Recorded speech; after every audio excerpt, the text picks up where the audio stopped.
Good morning mga karot. Second day po ng ating paglalagay ng paring at sabi ko nga hindi naman tayo master nito pero kaya nating pag-aralan. At ito nga guys ang mga nilagay na namin paring para sa drop.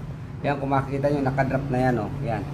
Yung paikot, nakapaikot na yung drop doon. Ayan. Ngayon, ngayong araw na ito ay pakikita ko naman sa inyo ang ilalagay na natin yung molding niya para pagsasaksakan ng PVC panel guys. Ayan, tingnan nyo po kung paano ko ihahanda at kung paano ko ikakabit ang molding at ang PVC panel na ito. Ayan po at ang aking kasama yun. O yan. At inuutay-utay.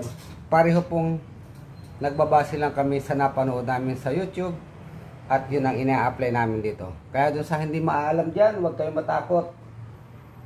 Huwag kayong matakot na magkabit ng napakasimple. Tsak, madali niyong matutunan.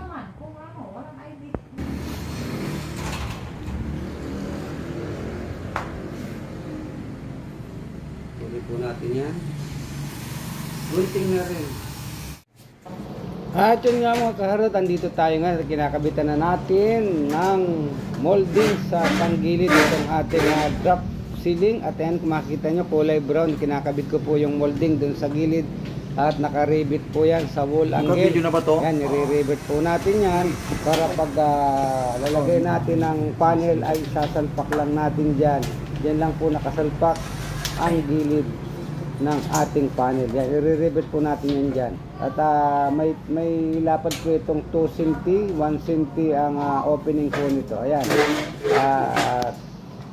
Pagka naikabit nyo yun dyan, pwede nyo nang ipagpatuloy ang pag-install ng PVC panel. Ayan guys, at kita nyo naman at medyo mahirap kasi baka madamage yung gilid ng ating flashing.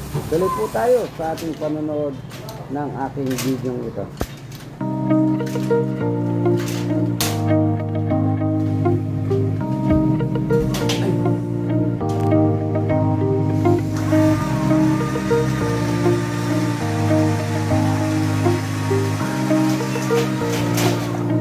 At sasampulan ko ng isa para makita natin kung tama ang ating ginagawa.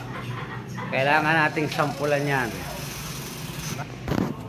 At ito guys ang ating ikakabit dyan, ang PVC panel. Ayan, 55 cm ang buka. Ang haba niya ay 2 meters 95 cm. Ayan po. Ayan po. Ingatan lang po natin ang pag-i-screw dito at talagang magasgas. Pag nagasgas ito, mahihirapan na kayong mag-repair. Ayan guys, at sige po at tuloy tayo sa ating panonood at ikakabit natin doon sa drop ang PVC panel na ito. Ikutin natin ito. Ikutin mo. Ito po. Isalpak mo din sa loob. Tama sa atin. Ito tayo ng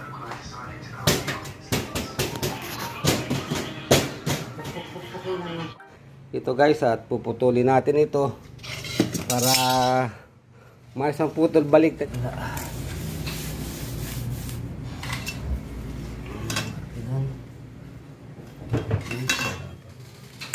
Ayan. Yan lang guys oh. Balikin lang natin. Yan. Napakadali guys.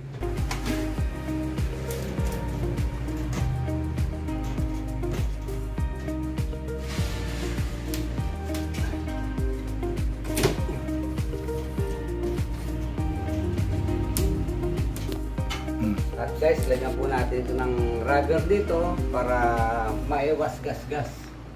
Ayan guys.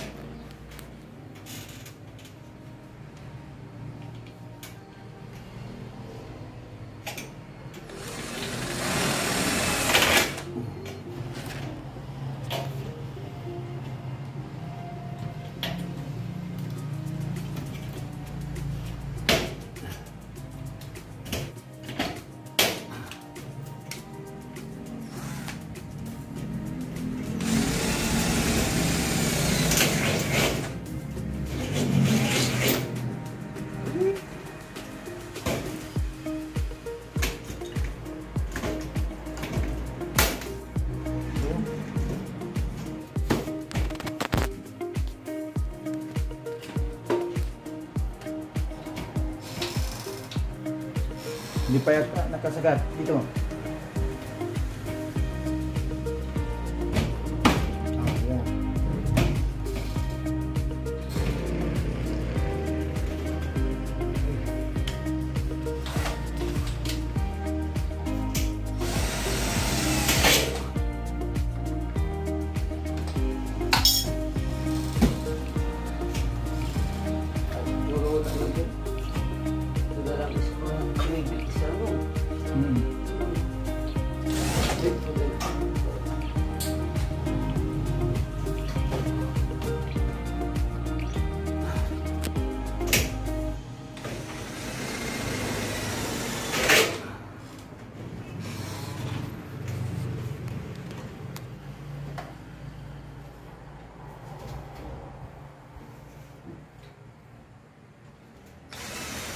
A few moments later. At yan nga guys, nalagay na natin ang drop ceiling nito. Ayan, nandito na tayo. Oh, andyan po, ayan, nakakumpleto na yan. Oh, ando na. Hindi ko na naipakita sa inyo yung pagkakabit nito. At pinagpatuloy ko na yan. At hinihintay ko na lang dyan ay ang electrical para maisara ko naman ito sa iba, sa tapos, sa gitnang ito. Ayan guys, at natapos natin yung drop ceiling natin. Maglalagay lang ako ng ng electrical dyan, kaya hindi ko pa isinasara. Once na nailagay ko yung ilaw dyan, isasara na po natin yan at kukumpletuhin na natin yung ceiling. Ayan po, at maraming salamat po sa inyong panonood ng aking simpleng pagkakabit ng PVC panel. Ayan po. At yun nga, maraming salamat pong muli sa inyong panonood sa aking video nito kung paano ko ginawa ang pagkakabit ng PVC panel sa ating kisame. Ayan po, hindi po ako sanay pero napapag-aralan po ang lahat ng trabaho. Hanggang dito na lamang at sundan ang susunod kong video. Bye-bye!